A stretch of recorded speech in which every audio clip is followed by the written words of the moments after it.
I've come to the point now where I'm really just not surprised about what Viltrox are pretty much bringing to the table. This is the brand new 75 F1.2 for Sony E mount. Now they've had this for Fuji mount and I think Nikon mount as well, but they've only just released it to the Sony E mount, and this is for APS-C, legit $549 US. This is probably the best quality value lens you can get for APS-C when it comes to this portrait range. 75mm is incredible, and I've tested on a few shoots now with the FX30, but also with the new A6700.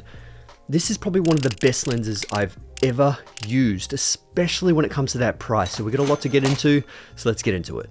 So the Viltrox 75mm F1.2 Pro is for Fujifilm X, Nikon Z, and Sony E mount. It has an aperture range of f1.2 to an f16. It's fully weather sealed. It has a USB-C port on the bottom, a 77mm front filter thread. It has an aperture control ring which can be clicked or declicked, an autofocus to manual focus switch, and a custom button, a smooth manual focus ring, all for a price of $549 US. So right off the bat, when it comes to the build quality, it's incredible.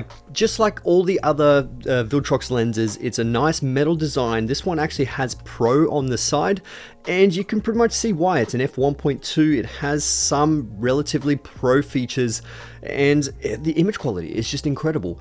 But talking about the build quality first, that aperture ring is nice because you can click it or declick it, but obviously that focus ring is the one that I love the most because it is nice and smooth, no real resistance.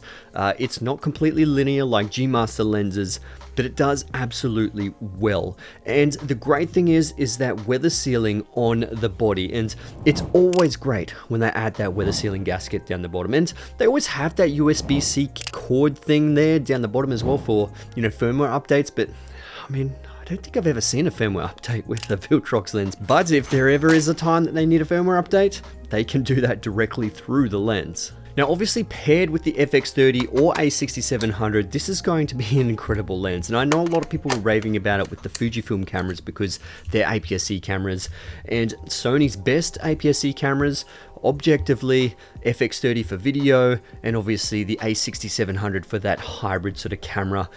This thing just performs so well. The bokeh is incredible, and that f1.2 aperture, I mean, wow, that is absolutely incredible. So let's have a look at the image quality with this lens. So we're going to have a look at the image quality at f1.2. So this is wide open, and in the center, it's actually pretty sharp. Wow, we go out to the corners and same again, looks pretty sharp to me. Stop it down to f1.4 and it does seem like it's got a little bit sharper, more contrast, and it almost looks like it's peaked at an f1.8. We'll stop it down to 2.2.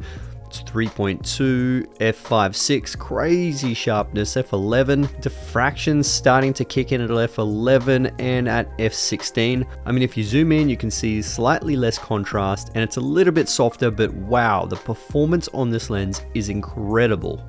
Now we'll have a look at longitudinal chromatic aberrations, and it actually looks pretty good. Even if we stop it down to f1.4 and f1.8, it does seem to clear out quite nicely at f1.8, but wide open, that's really solid performance. Now I must say I am very impressed with the image quality performance of this lens, and even when it comes to autofocus in photography and videography, it's very snappy, especially if you pair it with a newer Sony camera with object tracking. It does really well, and the quality of the images you get out of this thing is just absolutely incredible. Obviously sharp wide open, but if you stop it down to 1.8 or 2.2, you're going to get incredible looking images with your APS-C camera. And you can actually utilize this with a full frame camera as well, as long as you're in that APS-C crop mode. Now, if I were to rate the image quality and autofocus performance, it pretty much is just like a native Sony lens, if not very similar to like a GMASTER quality lens. This thing performs incredible on the Sony E mount, and I absolutely love it so far.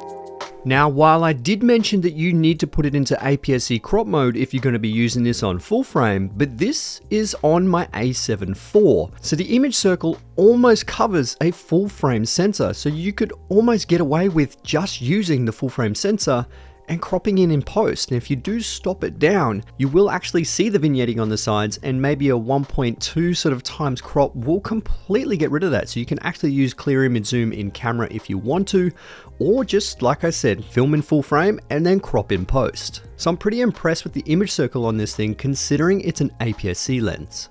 So when it comes to video, what's the breathing like? Let's check it out. Now, when it comes to focus breathing, yes, it does suffer from pretty heavy breathing, but that is one thing that I don't really worry about when it comes to video. And in all honesty, when you're actually pulling from close to far, you're not really going to notice too much of a difference because the depth of field is so shallow, but you are going to see the edges expand when you zoom out to infinity focus. So it really just depends on if you prefer this or not and if you find it distracting. But in my opinion, I don't find it distracting at all. The only thing about this lens that I think a lot of people probably won't like is the flaring, but the thing about being a cinematographer is you try and look for the imperfections in some lenses, and having overly like flary sort of bokeh and these weird flaring artifacts actually is nice. I really like it. But when it comes to like professional photography, just utilize that lens flare protection and try not to obviously shoot backlit, because wide open at f1.2 you can see there is some pretty hectic flaring artifacts, but if you stop it down to an f2 or f2.2 or something, it tends to go away. You obviously increase that contrast as well, but I actually like that flaring. What do you guys think? Okay, now we have to talk about the close focusing distance. This is probably the one thing that I'm not a fan of. Like, I understand this is probably like a portrait lens, so you're probably going to get some nice sort of mid shots, probably good for B-roll, people who want video. But I love getting real close-up shots of eyes and just details of clothing.